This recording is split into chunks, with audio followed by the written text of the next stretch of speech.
রাজশাহী বিশ্ববিদ্যালয় কেন্দ্রীয় ছাত্র সংসদ রাকসুর ৭২ বছরের ইতিহাসে প্রথমবারের মতো ভিপি ও এজিএস সহ বেশিরভাগ পদে জয়ী হল ইসলামী ছাত্র শিবির সমর্থিত প্যানেল সম্মিলিত শিক্ষার্থী জোট।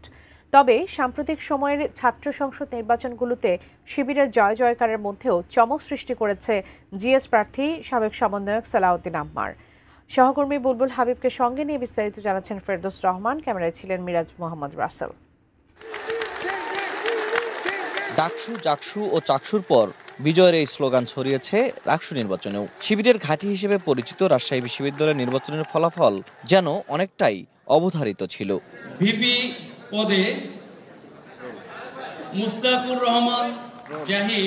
পদে মুস্তাকুর রহমান জাহিদ সহ 23টি পদের বৃষ্টিতেই ছিল শিবিরের জয় জয়কার। আমরা যারা নির্বাচিত হয়েছে আমি সবার প্রতি এই অনুভূতিটা জাগ্রত করব যে এটা কোনো ক্ষমতা না, এটা কোনো পদের ব্যাপার না, এটা হচ্ছে একটা শিক্ষার্থীদের দায়িত্বের ব্যাপার। আমরা শিক্ষার্থীদের জন্য এই দায়িত্ব অনুভূতি নিয়ে কাজ করব ইনশাআল্লাহ। তবে সবাইকে চমকে দিয়েছেন বৈষম্য বিরোধী ছাত্র আন্দোলনের সমন্বয়ক এবং আধিপত্যবাদ বিরোধী প্যানেলের জিএস প্রার্থী সালাউদ্দিন আম্মার। ডিজাইন, এলিগেন্স, বিউটি, সেরা পণ্য সবার জন্য জেভিকো।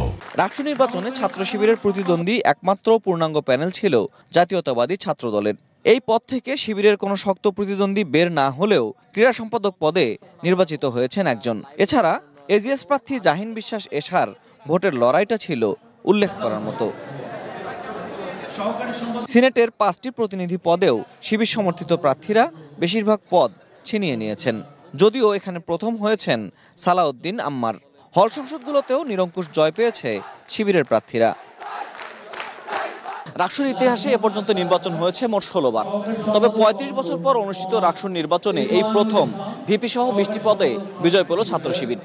ছাত্রদের প্রত্যাশা পূরণে তারা সামনের দিনে কিভাবে কাজ করেন সেটি এখন দেখার বিষয়। এর আগে বৃহস্পতিবার সকাল থেকেই 17টি হলের শিক্ষার্থীরা মোট 9টি একাডেমিক ভবনে ভোট উৎসবে মাতেন। 29,900 ভোটারের মধ্যে এ নির্বাচনে ভোট পড়েছে প্রায় 70%। সাম্প্রতিক দেশের 3টি ছাত্র সংসদ নির্বাচনের মতো রাকসুতে ছিল না তেমন কোনো গুরুতর ভোট কারচুপির অভিযোগ। ফেরদৌস রহমান, এটিএন নিউজ, রাজশাহী বিশ্ববিদ্যালয়।